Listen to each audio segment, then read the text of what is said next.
Why does our voice sound funny on recordings? Have you ever heard your voice on a recording and thought it sounded funny? Let's find out why. 1. Inside versus outside. When we talk, we hear our voice inside our head, but when we listen to a recording, we hear it from outside.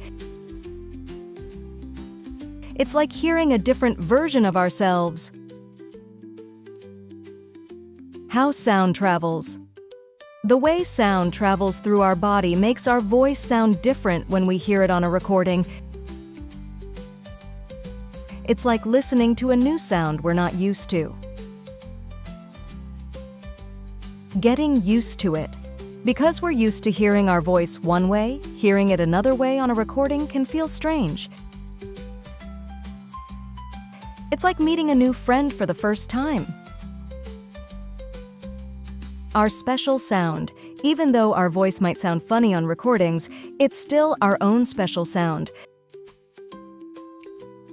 Just like how everyone has their own unique laugh or smile. So even though our voice might sound a bit funny on recordings, it's still a part of us, just like our favorite toys or clothes. It's what makes us unique and special.